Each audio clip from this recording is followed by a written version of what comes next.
firstly, welcome after a long time to another episode of the Geeky Nomads. I'm Yasser Masood. Hi, good evening, good morning, good night, wherever you're from. This is Khan, Dadar Khan, cousin Farla Khan, and probably the episode 3 and year-end wrap-up for 2024. Yeah, well, first I'd like to apologize for anyone who's watching and listening. It's taken us this long. Couple of updates. So I left Qatar after 19 years, but Khan and I sort of made a commitment that we'll actually keep this going as much as we can because it's something we started together. And knowing how the creator economy has been growing, everything's all in the US and UK and all, but not focused on the MENA region. So we're going to be trying to fill this void, even with the distance. And even with now 9 hours difference when daylight savings time, it's 8 hours, but we're going to keep this up. So, Khan, how's things back in Doha right now? Doha is cold, and well, when I say cold, I just came back from Canada, so I was experiencing minus 30, although not prepared for it, but I did enjoy it. But when I came back to Doha the first day, I was sweating. Given a bit warmer temperatures compared to Canada, but the next day I could feel the cold. It was really chilly, and it kind of had the World Cup vibes in a way. There were a lot of football FIFA events happening the same time, right? Oh, yeah, that cup happened on national. I think it happened on National Day. I wasn't here for National Day. I was traveling for National Day. But I think they had like a lot of FIFA events. The airport was busy. There's a lot of people arriving, a lot of people leaving across the streets everywhere. You know, how the 2022 vibe was. It was somewhat similar. But apart from that, Doha is Doha. Still pretty much the same. Things are getting better, I would say, as in terms of we'll discuss, the updates that we have. Well, for anyone who doesn't know, I'm in Dallas, Texas, yeah, where everything is bigger and better. It doesn't snow here, but the weather almost reminds me of life back in Doha. So, right, I think it was raining a bit overnight. Yesterday it was hot in a way, and I was like, this is weird. And then before that it was raining. So, unpredictable weather. But yeah, I mean, just so I left.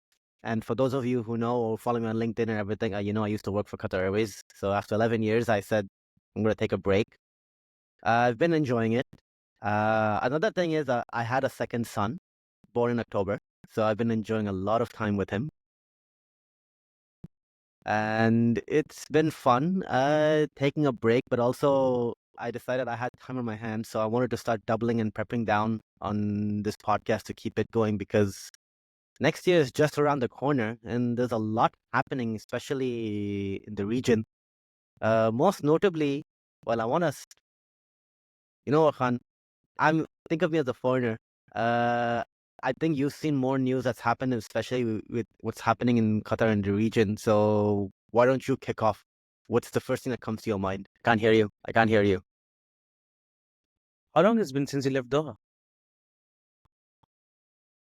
Oh, let's see. I flew out September 1st. So about So three, it's 4 months, just about when you left Doha, and things have been, how do you call it, in an expedited state since then.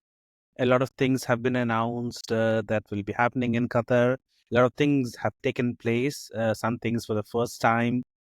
For example, let's start with uh, maybe not tech-wise, but just in general, there was a first exhibition or a sale for branded products, like an outlet mall-ish space. They also announced an outlet mall that would be coming to Qatar. What else? There was an AI conference, which we will talk about in a bit. World AI World, Summit. Yeah, I saw that. it was very interesting. I was there just for half a day. Like interesting people to meet up with. A lot of the couple of AI products also I would love to talk about, so we can give them a shout out in a way. And then Wall Street Journal, WSJ announcing Tech Live for 5 years in Qatar, which brings over 200 C-suite members, kind of coming in to see what the economy has to offer or what they can offer for the economy. Sports-wise as well, like, we had the Formula One this year again, for the second year running officially. It was bigger and better, surprisingly bigger and better. And I was hosting about 60 people from UK and the European region. Fans coming for the first time. It was very surprising to them, like how Doha is and what they hear about it in the media, especially the British media, what they hear about the country, that they should, etc., Daily etc., Mail. etc. So it was wide eye-opening for them as well. And apart from that, I think the tourism is kicking off big time with a lot of celebrations this month with winter camps and the promoting Abrak, the north side of Qatar. Tourism Ministry has reduced prices of licensing and things like those. So it has helped small industries to do events, conferences, concerts, things like those. So we had Brian Adams, I think, last week, like Black Oh yeah. Coffee this Friday. A lot more coming. Oh, yeah. I'm gonna break it down. The funny thing is, that I actually, when I first came to Qatar in 2005, a year later, when there was a non-profit that QF had was Reach Out to Asia, they actually had him come for a concert. So that's a long time since they brought Brian Adams Yeah, back. well, he's still loved, Summer of '69, so you can't really Oh yeah, outdo the classic, but people love it. It was packed. old is gold. It was cool. It was packed, with people. But everyone had fun. Can't complain. All right, so let's go back to. I mean, yeah, big thing is Wall Street Journal, because that's the parent company is actually Dow Jones, and they are actually setting up the MENA presence in Qatar at Media City, Qatar. That's a big thing because I know there's Euronews there, and now Dow Jones coming in. So I was like, okay, that's a big bolster of confidence. But at the same time, it's bringing their anchor event, which they host in Laguna Beach in California, to the Middle East. So that's like, it's still not clear whether the WH Tech Live Qatar is going to be a second edition or it's just basically they've moved the one from the US they host here to Qatar for the next 5 years. What I heard was that, I think it was Sheikh Jassim bin Mansour who was at the signing in WSJ in California at the last conference, that they're happy to bring it to Qatar. So when I'm saying bring it to Qatar again, like, it could be like how we have Web Summit upcoming up in February again next year. If it is a Qatar version, or they're gonna be purely moving to Qatar, like how they did for the car show, the German car show, that The Geneva, the Geneva the Motor Geneva Show. vote. Yeah. They fully moved it to Qatar as a trial for 1 year, and then they're like, you know what? Actually, I think it works better here. And then they're like, okay, we'll do it every next 10 sessions over here. So you never know. Maybe they might just come for 1 year and be like, okay, we're gonna do a Qatar version of it, and then they see interest, as happened with the Web Summit. It was very shocking for the Web Summit team as well, like for the very first Web Summit to happen in the region and to be fully sold out in all aspects. And to have the media, to have entrepreneurs, to have people of interest to be participating in such things. I think for future events, it's just a stepping scale. Yeah, and they said it's gonna be held in October. So basically, first one is sometime next year for WH Tech Live.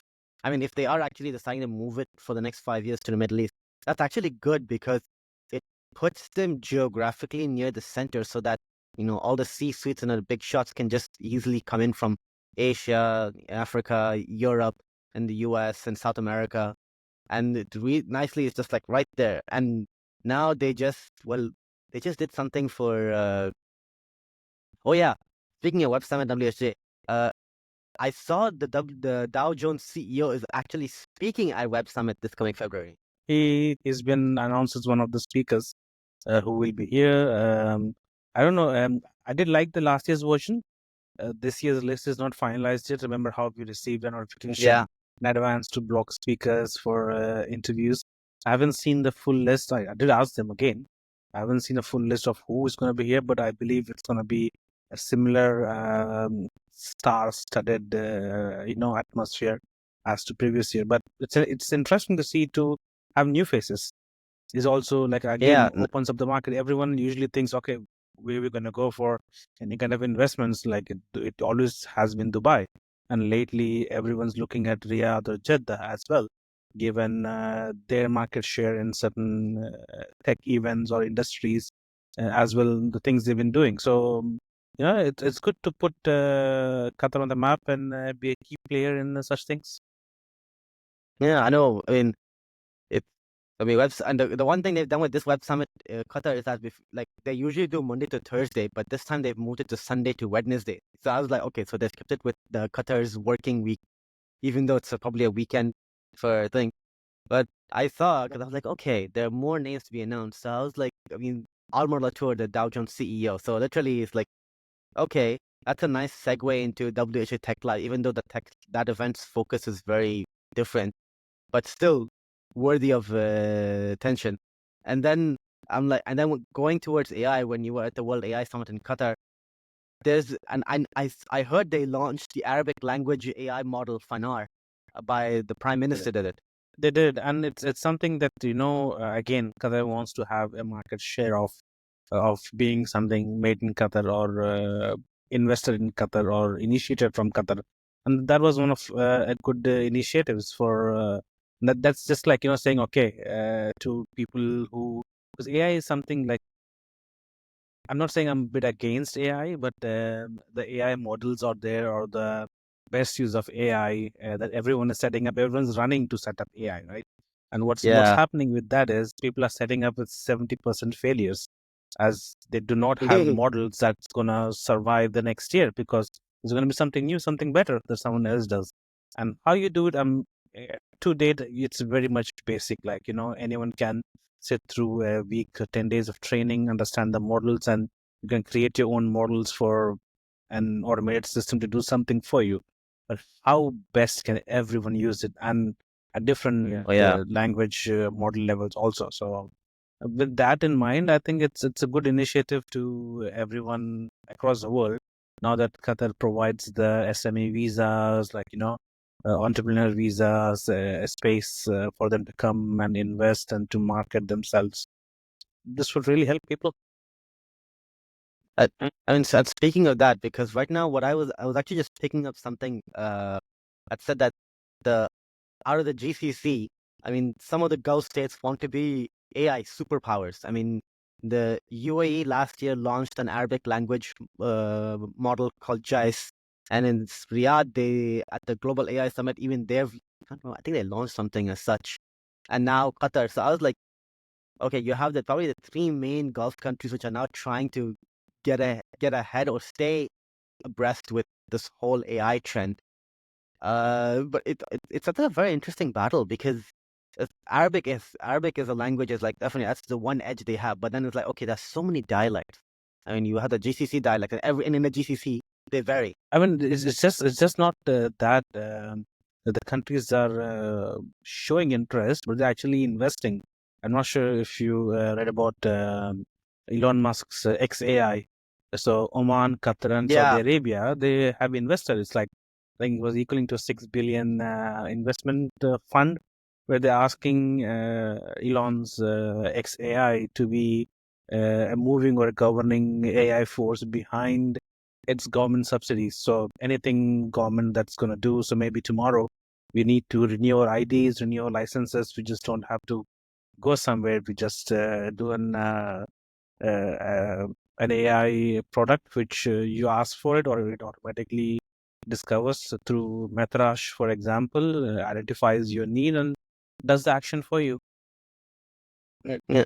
And just for listeners to know, so I know, like I mentioned, like UAE, Saudi, and Qatar have launched their own Arabic language model and all. So the UAE calls it JICE, JAIS. You can look it up. Saudi calls theirs Alam, ALLAM, and Qatar calls it Fanar. But Fanar reminds me of that Our mosque mosque, yeah. right near Sugo. Yeah, I was like, oh, that's a very nice. It's shaped like a lighthouse. And all. But like it does mean lantern, right? Fanar means lantern in English. Yeah, So it's what does lantern do? It's emitting light to show you way. So I think it's a cool name for the AI model to edit shine light on the future. Exactly. I will especially speak on that thing. I also stumbled upon this publication on AI for Middle East by PricewaterhouseCoopers. I want to put some stats, and I'm also going to link to it when we publish the episode. So AI is because all these countries have their national visions. Like Saudi has 2030, Qatar has 2030, and I know Qatar has put the next stage and strategy they're working on as such. So UAE is expecting a $96 billion contribution to AI in 2030. Saudi is 135.2 billion. And the sad thing is that, for the Qatar and all, they decided to lump Qatar along with Kuwait, Bahrain, Oman as well. And they said the AI contribution for these four GCC countries is expected to be 45.9 billion by 2030. But I expect Qatar to take the big chunk of it. And apparently Egypt as well, like 42.7 billion. There's going to be a huge governmental movement, because I believe we've seen this in the US as well, like, with certain policies being implemented for specific US state departments that have generative AI users. That, okay, yeah, it's good for you and everything, but how are you protecting the bad side of it? I mean, Oh, yeah. it's no Skynet. It may develop to be a Skynet someday. I was just watching Terminator like some time ago, but like, uh, these are the things that people don't think of. Everyone is just looking at what is the benefit. What is the disbenefit of it? Imagine the data it is collecting about you. What's it doing with it? Like, where is it storing? How much Oh, yeah. PI information are people sharing about anyone else, or their customers, or their partners, or their products, etc. So everything's going and being evolved into something. And I just yesterday, I think I was watching a reel where it said, "Can AI predict when you will get married?"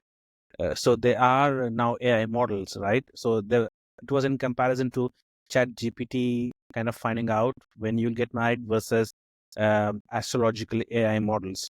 So if you look at it, Oh, they yeah. say when an AI model needs to be, or for example, astrologer, if he is, or he or she is experienced enough to offer you guidance on something, is based on the amount of experience of amount of people they deal with. But if you look at it, they might deal with one person a day. So let's say even if they work 365 days a year, they're only dealing with 365 people in a year, or maybe double the number, let's say 1,000 people in a year.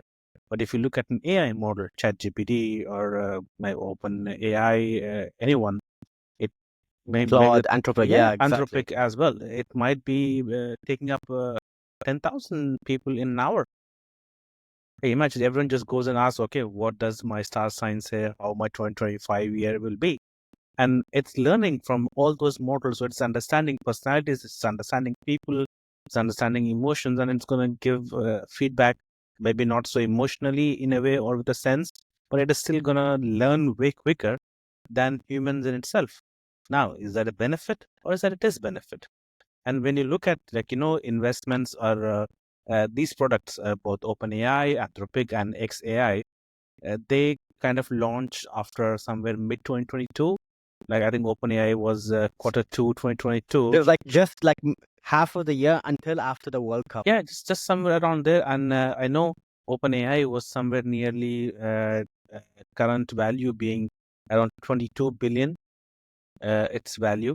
Anthropic was around, I think, 10 to 12 billion, and 10 billion around for XAI. So this is within 2 years. XAI, even lesser, maybe just a year and a half, you can say. I think just about a year last year when he launched XAI. So imagine the value they have created. This is just their presence in the market. But with the data, when they come Oh, out, yeah. it's like, hey, you know what? I think we have the best data in the world. So automatically they shoot up. It's a good tip for investors. Yeah. Even not just that, now even Meta, Facebook and Instagram even has their own large language model Llama coming in. They have expanded it to a few countries in the MENA and English, and they're apparently looking to add Arabic into it. So I was like, now a social network is actually adding generative AI features. I mean, they're doing a lot, but right now it's going to be like integrating WhatsApp, your Instagram, Facebook, even Oculus. And I was like, because I'm trying it on my WhatsApp, and I was like, Meta AI is like, okay, let me see how good this is. Give me the weather, and it pulls it up. Yeah, but I'm like, this is the thing, like, how much is too much? You got on your Meta, Yeah. you got on your Apple OS, everywhere, on your MacBook, on your iPhones.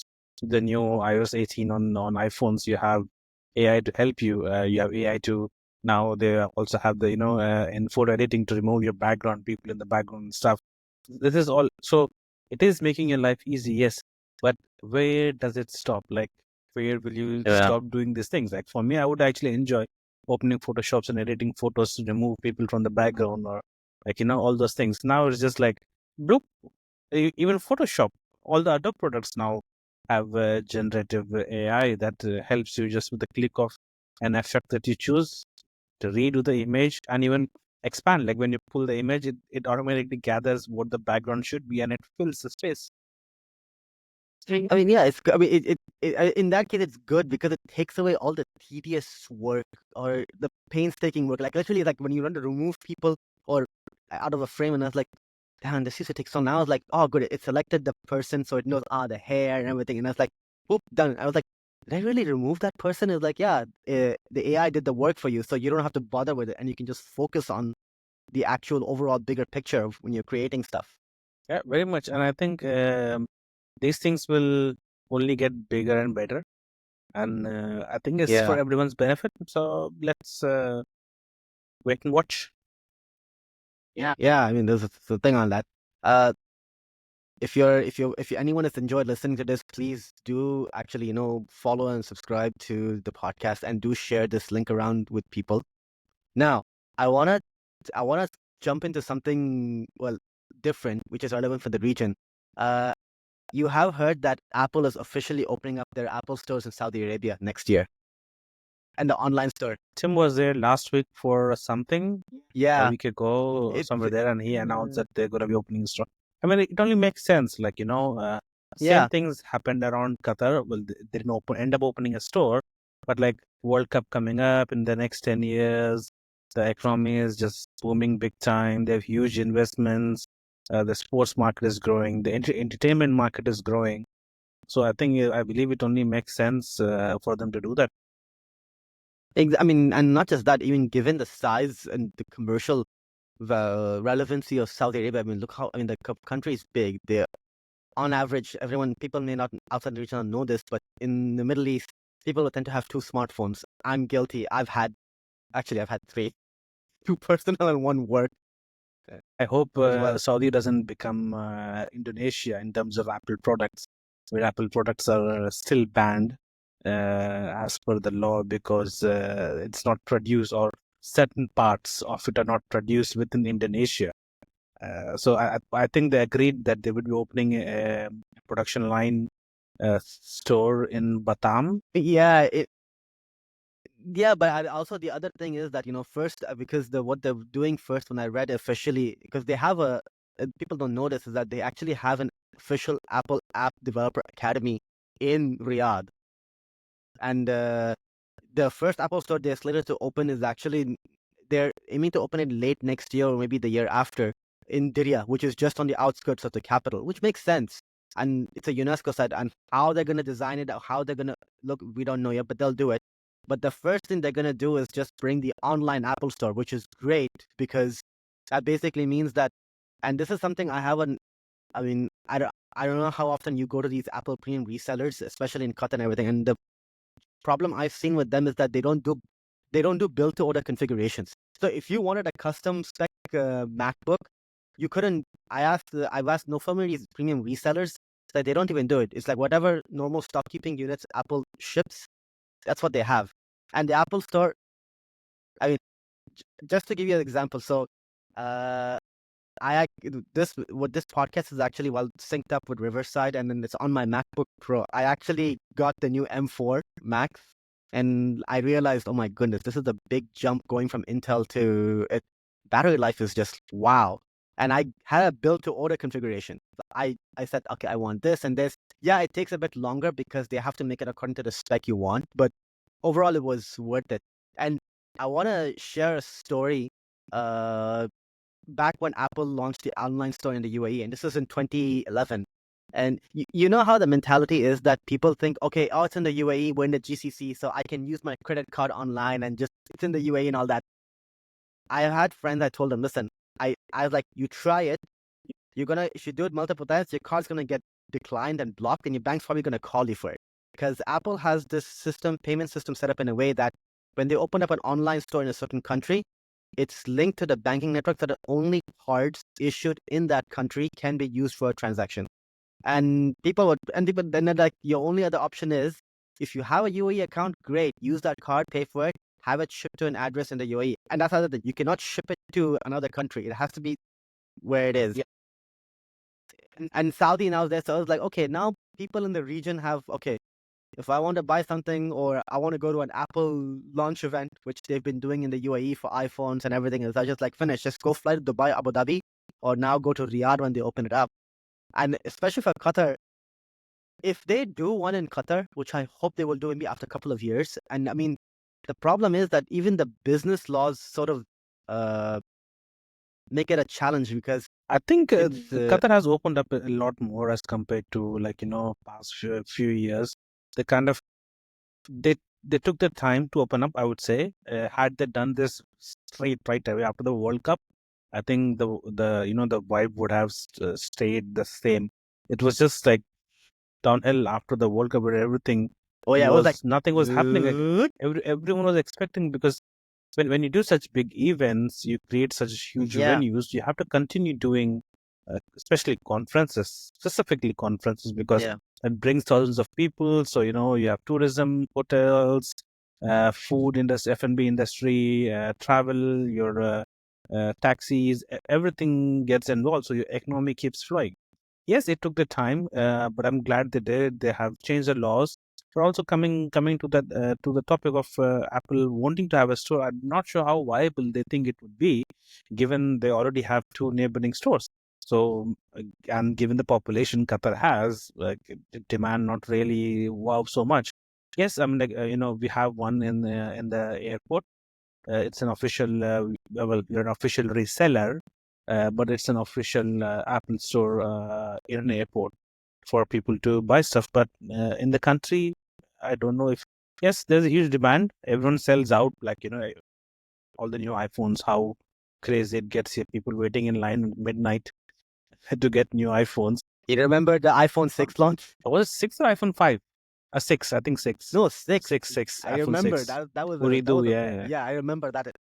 And I think I Khan, was the first one to buy the first iPhone in Qatar then. iPhone 6. 6S. 6. oh yeah. Uh, People don't notice, but Apple has rules with official distributors for the iPhone is that if they sort of break that launch timing They are release, is like fined for it. they get blacklisted. Yeah. They're fined and everything. Khan, I mean, just going to the Apple store, I'll tell you, I think, look, UAE and Saudi, they've proven to be big commercial business markets and a large expat population, as well as people who really are very tech savvy now. I mean, with Qatar, there is I see potential that they really should open up one, but I think they can just do with one mega super Apple store in Doha that caters to the size of the country, so that people from Al Khor and Dukhan and Mesaid and Wakra will have to just drive in. I mean, in the UAE, they have two in Abu Dhabi. They actually opened up the second one in Abu Dhabi on Maria Island, which is part of the Yas Island group. And it's a very nice and fancy one. They did, I think, sometime like 2022 or 2023-ish. I can't remember the exact date. And people from the UAE, just Ras Al Khaimah, Fujairah, they all come down. They're actually opening up one in Alain, which is a very nice thing. So it's a bit closer to Oman. Because I was like, Alain is it's going to be something else in a year's time.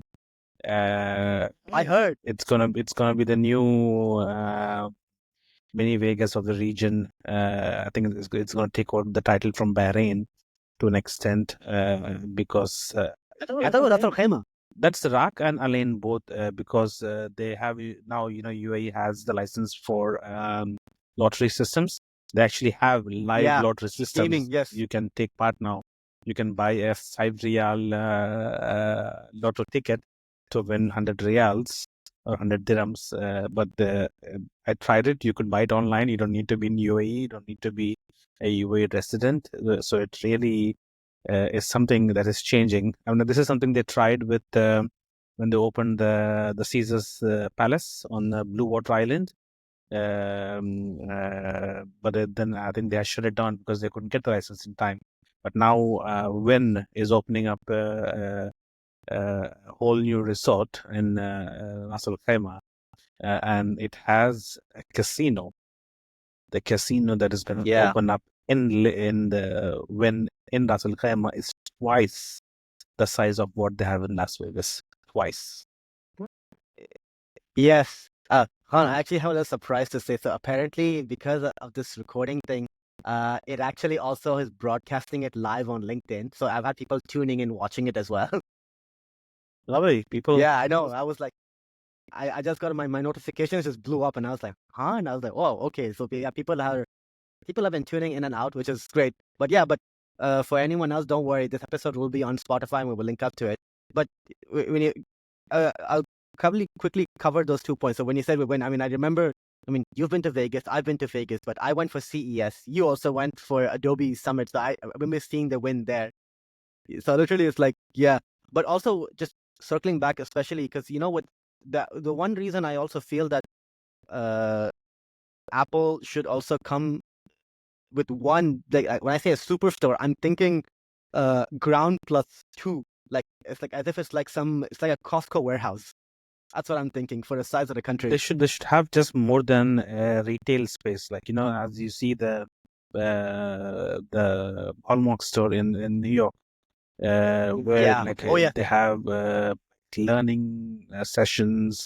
You can talk to people or the experts to see how they can best develop apps or the kind of apps you would need to based on your needs and everything. This is something what's missing from the region as well.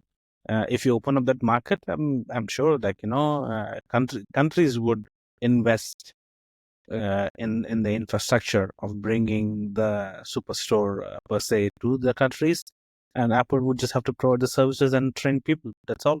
It's unlike how US is, where Apple has to do everything. Here, I'm sure the governments would happily invest in having infrastructure ready for them to just come and operate. Oh yeah, but here's the one thing. If you, I mean, I know next year when it will start up with the online store in Saudi, and then next year after in retail and everything.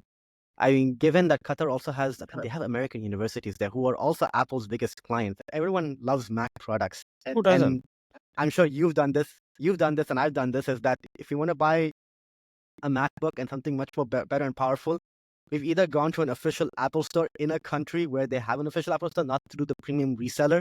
So I don't know if anyone is watching this from Qatar in like this iSpace or Gate and everything. Look, and here's that nice thing. What they're doing in Saudi also is that the premium resellers will still stay. So it's not like Apple is yanking an agreement with the distributors so that they'll still be there. It's just that now with Apple officially having an official presence in Saudi Arabia, is that, okay, you want a MacBook, everything great. But hey, you want to actually have a custom build to order? Like, oh, I want the max RAM or max storage and everything. Done. Online store. A specific special keyboard with the Arabic keys. Yeah. We have Arabic keys already. Mine has Arabic keys already. But, you know... you bought yours in Qatar? Yeah. It was bought in Qatar, yeah. But like, you know, maybe people use, depending on the dialects in the region, they want to have it set up separately. So it's easier for them to type in Arabic. So, you know, that's that could be an added advantage as well. Yeah, that's true. The next thing I think we're gonna put we'll wrap up with that with the Apple Store as such. So we got WH Tech Live. We have talked about the AI. Oh, remember? Okay, so I want to go back to something we discussed back at the recap and web summit. So when we're talking about Talabat, you know that they went public. They didn't go public. Luckily I had a few friends over at a Christmas dinner at another friend's place, and surprisingly, people from Talabat were there, and we were just talking about it, like how they feel as employees or people running Talabat in the country, how they feel about it, and they didn't expect when they started the business that, you know, it's something that would be going up an IPO. But it is Yeah. good for such platforms, because I believe at certain point you should, or they should, not just be a delivery app. It can evolve into way more. I mean, the best example I always give people when it comes to super apps is AirAsia. So if you take an AirAsia Yes. app, it's just not an airline app. You can order your groceries, you can order food, you can order your Uber or Gojek, depending on the country you're in. And it's just Oh, yeah. simplified, one thing for everything. Talabat, yes, it helps me order food from restaurants I want. But why can't I make a reservation for a restaurant I want to go to? Or why can't I just make an order, pay for it, but go and pick up myself? These are such small things that make a huge difference when it comes to customization or best use of it. And hopefully with the extra investments and funds that comes their way, they enhance the services. Yeah. I mean, look, Talabat has a lot of competition when it comes to the thing. I mean, you have Snunu in Qatar and all, but I know Snunu right now is both in Qatar and Oman because they bought out the equivalent Oman many, many, many months ago. I think it was more than a year as such. But this is a big step for Talabat. I mean, especially, I mean, they started off in Kuwait, but they moved their HQ to Dubai, UAE, and they cover a span of countries, I mean, as such. And they're owned by Delivery Hero, which is a German major conglomerate. Not conglomerate, but that's the wrong word to use it. But it's a very big step because, I mean, there's been so much success coming out from the region, especially like now companies trying to take the next step in their growth. And I think Talabat, I know when I read the news, it's like they debuted on the Dubai financial markets like at this, but then they traded a bit lower. But I think now it's just okay. Don't They were hyping it, but then now stabilizing so that now as they do things and they grow and expand, uh, they'll just open up more liquidity and cash flow opportunities for them to grow and take it even to more markets. And potentially, I think they're working to become the next unicorn, or I think they are the unicorn. I mean, Stunu kind of proved that not a long time ago about how you can best evolve and control the market. But my only concern, I always think about when companies operate for 5, 7 years or 10 years, and then open up an IPO, and then they get a huge investments. They kind of dilute, the shareholdings of people in the company as well. But do they utilize the money to the benefit, or is it just a money making stream? Oh yeah. Uh, I have a very funny thing. So I'm just looking at LinkedIn. So I've got someone who's actually asked, well, I know this is going a little bit different, but I think it's good that someone's actually asked thoughts on electric vehicles in the GCC region. Good one. I mean, lately, excuse me, lately, we have seen a huge demand, or at least with the community that I have in the automobile industry, the demand has increased.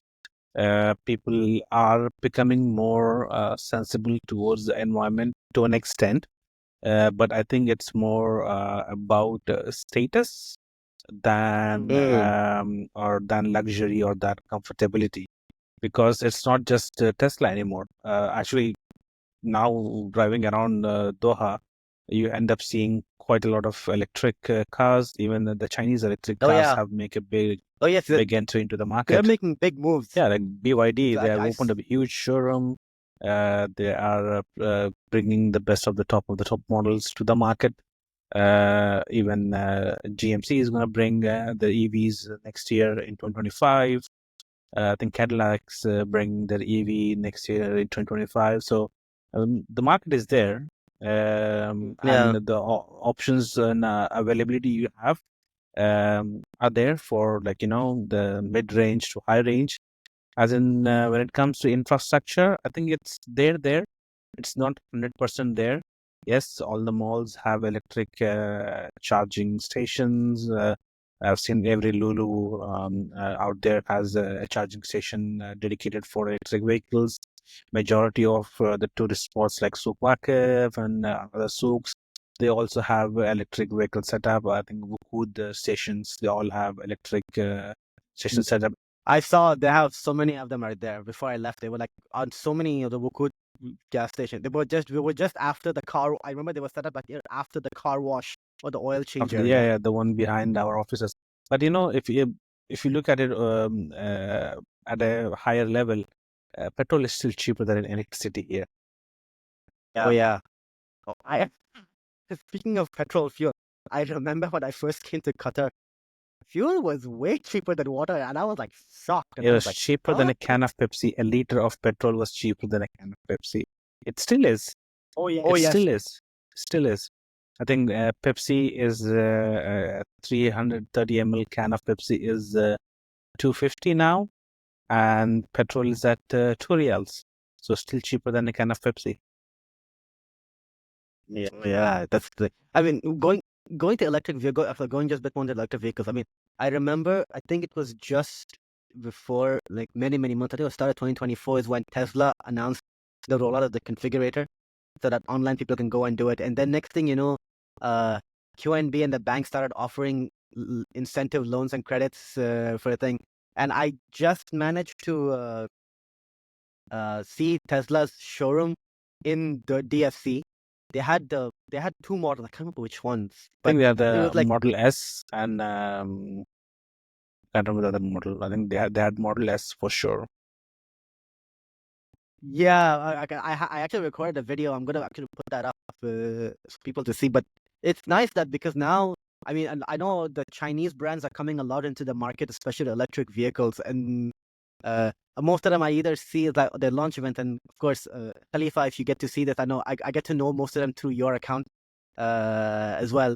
But it's good to see that there is interest and people are actually adopting or open to trying it out because I mean they're quiet, they're they're not polluting, and they have the same level of luxury and they look so sophisticated.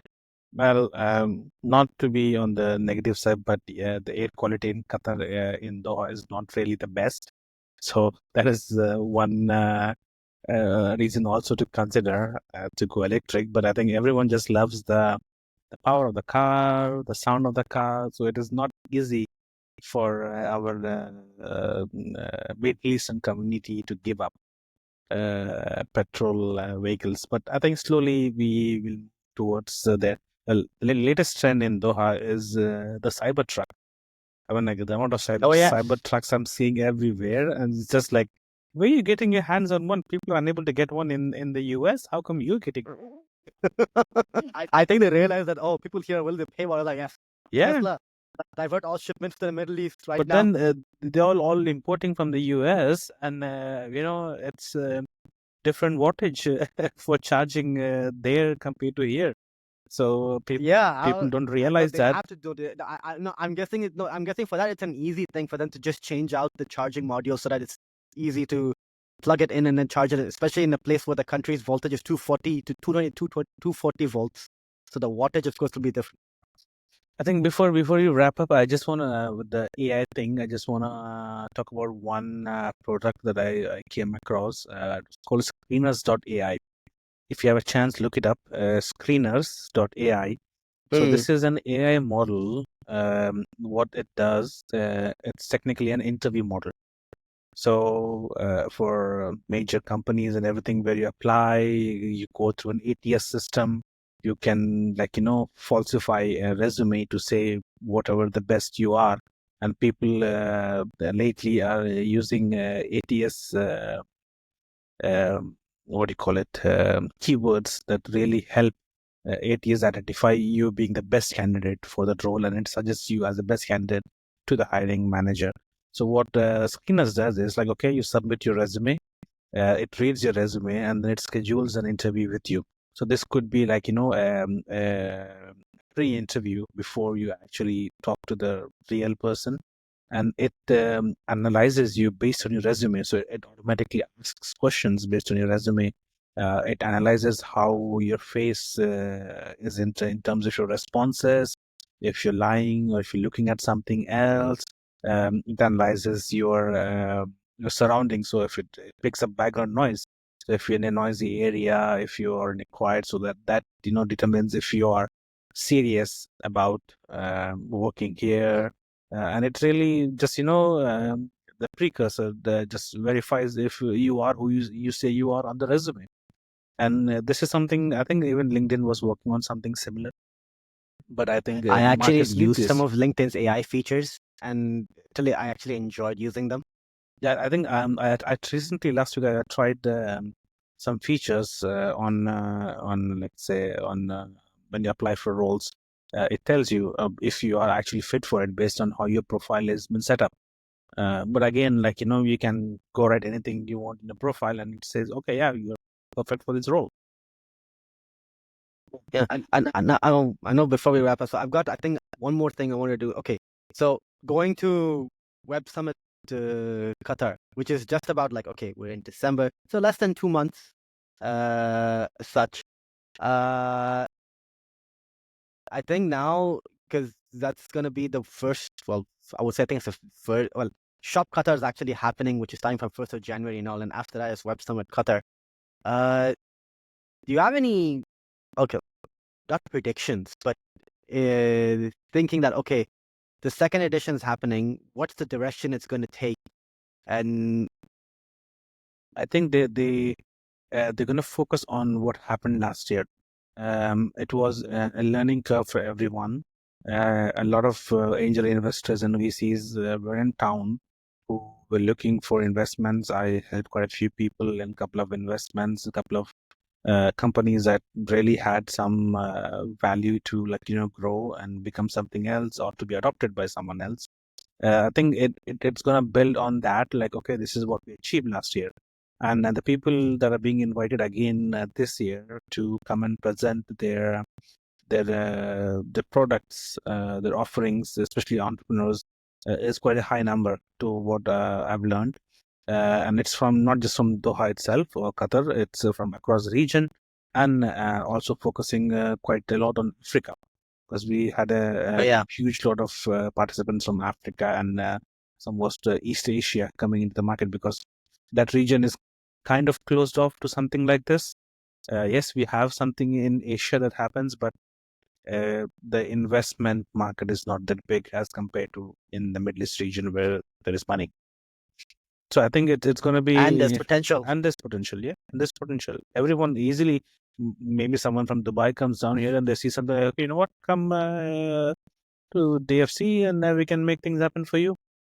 DFZ, Dubai Free Zone. Or they'll try to entice them to Qatar Financial Centers, like, Yeah, open up and set up your businesses right here, with the following UK common law and everything. It's like, I know, because I know last year, I got to know from someone who works in the ministry. He's a college friend of mine, because they allowed free registration for businesses in the Qatar Financial Center and everything. Apparently, they'd registered at least 150 new businesses. yeah. I mean, you see, it's I it's was like, just in a gonna grow. span of, It's just gonna grow. I mean, it's gonna grow, which is great. I mean, right now there's a lot. I mean, it's happening. Uh, but I mean, well, I mean, I guess what I'll say, I'm gonna sort of try and make it to the event, because at least after seeing the first slate of the people slated to speak, and I was like, oh, I have to try and make it. I'm gonna figure it out if I can, but I really want to. Well, that's the perk, actually, because since I worked so long at an airline, you actually have discount tickets as well to use. Oh, speaking on that, I think we'll wrap up one more thing with this. So, the latest iOS update now allows air tags for you to share to help track lost baggage and everything. And a bunch of airlines, they announced it, and I was like, wow, that's gonna make things easier. Actually, I think a couple of airlines have signed up to that. It's I think it's a lot of data issue that some people are concerned about. Have the data security officers, people who think it is not fine to share their location or things like those. But I think it's an added value if you own a tag. If not, I think airlines should offer people A tags at a certain price when they check in their bags, and tag their bags with the A tag so they know how it is done. Currently, I They think, bought it basically. yeah, currently, I think Air Canada kind of does it without the A tag. I actually love how their app tells you where the bags are. Like once you check in, once it's on the plane, once it's come off the plane, once it's on the belt. Anyone from Air Canada who end up watching this podcast or us live, yeah, you guys did a really good job, and I actually love the app itself. And I think they're also one of the airlines who signed up for this, so it's going to be really interesting. Yeah, I saw that there was a bunch, even Turkish, and I was like, oh goodness, Middle East Airlines, what are you gonna, when are you guys gonna hop onto the trend of getting out? Because it's like simple. People add it into their bags just right near the side, and their AirTags are linked to the Apple IDs and everything. And I mean, they've done it in a way so that it doesn't violate any privacy issues. The way I read deeper into it, because you can choose to share the location for a limited time with the airport guys so that they go find it. Because so many people, I've lost. I mean, I think I lost a bag many years ago, and if someone says we can't find it, but then it's like, well, here's proof. I mean, I don't know. I mean, you remember seeing this video of the guy who lost his AirPods, but then somehow he came back to Qatar. We'll also put a link to that in the when we publish the podcast. But this is basically it just shows you like, yeah, you can't find it, but listen, I have proof right there. I mean, it's like the airlines is like trying to be dismissive about it, but the traveler say, I have proof, it's right there and everything. If you want, I'll even switch on the beacon so that you can hear it with all the loud noise in the baggage area and all that. But I think it's a benefit if other airlines start embracing it. I think technology embracement is very critical for everyone's day-to-day use. But when it comes Yeah. to big corporations to adapt something that is not their own is like always a challenge, because you're looking at security measures, data protection laws, all those things come into effect, and you can only be like lenient to a certain extent. Hopefully this does come up, and I think even like not just airlines, like for example, I use an app called Flighty. It's an amazing app that tracks your flights. So if you have a chance, download the app and check it out, for especially for travel geeks who travel so often. Even if you travel 2 times, 3 times a year, it gives you information of the aircraft you've taken, how much delay you've had, where you've been, where you're seated, what kind of trips you've taken, cabins, blah blah blah, etc. So and maybe this could be an added value to it. Like, okay, here's where I'm going. Here's my AirTag on this flight. Can you follow it as well and make sure? Because for me, when I land, first thing I check when I land is, or if while I'm on the flight and there's internet, just to see, I'll open my items and I'll see where my AirTags are. It shows my bags are flying with me. So then I'm like, sure, okay, even if I have to wait half an hour, I know. Even show you which part of the aircraft belly is located in. So it's something nice to have. Hopefully, everyone jumps on the train. I hope so. Well, I think we're gonna keep it to this, but thanks for listening, and anyone who's watching it live on LinkedIn as well. This episode will be published soon on Spotify. One thing, Khan, what I did was that if you go to the link, you'll actually say I updated the podcast art. So Khan and I, before I left, we never had a chance of meeting up in person, so take a proper good picture. But we took this picture back at Web Summit, so I decided to like cut both of us out. What I'm gonna do is I'm gonna actually share it with you on WhatsApp so that you actually see how it look. It's actually live on the podcast I updated last night. You see it? I see it. I see it on my WhatsApp. Yeah. So, disclosure, I used Photoshop's actually Adobe Express's AI features to actually help make that. So cutting it out smoothly, you could tell it looks so smoothly cut out, both you and me. Yes, It's there's a bit of the light coming in, but I tried adjusting it as much as I could so that it doesn't look fake. But I think it nicely blends in so that we stand out. So does the title, and I think it looks good, but we don't need to take any. I, I'll make it a point. When we meet again in person, we are going to take a much better photo. This is a selfie photo we took with the Web Summit in the background. So literally, I just cut us out of that anyway. But yeah. And I think along the podcast, because when I was registering for Web Summit for the Media Pass, I tried to use the podcast link, even a shorter link, it wouldn't accept. So I think even for our listeners, we will have our website, inshallah, sometime soon. So not just podcasts, maybe we'll start writing some stuff, and you might find it informative for yourself to read. Yeah, keeping it always to the Middle East region. So whatever's happening around the world, we make it relevant. We see how much relevance is there for the region, and not just one country, but the region overall, because everyone has their eyes on the region. So thanks for watching and listening, Khan. I know it's my 10 a.m. in the morning, so it must be like your 7 p.m.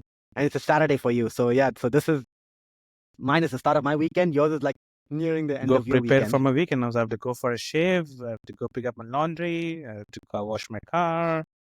Then be ready for the morning. Oh yes. Khan, thanks. Listeners and viewers, thanks. If you have topics and questions that you would really like us to sort of cover, I actually have a few to start off with the new year. We'll discuss that amongst both of us. But if you have suggestions, follow us on LinkedIn and Instagram. We'll even put the links in the description as well. But follow us, drop us a line, and exactly. It depends because I thought things are changing on LinkedIn. So right now, either here or it's either here or here. Yeah, exactly. So I don't know how. It depends because platforms are changing how things will show up. Like I know on LinkedIn right now, they've changed the way the video like it shows a small thing, but then suddenly you click on it, it like brings up a full overlay roll up. Yeah. But yeah, thank you for watching, listening, episode 3 of the Geeky Nomads, and happy New Year in advance to everyone, and we'll see you next year. Yep. Happy holidays. Happy New Year. I hope the New Year brings you a lot of luck, better health, lots of love as well, and stay adventurous, stay geeky. We'll see you in 2025. And as we said, masalama. Masalama. Bye bye. To the Queen Wave.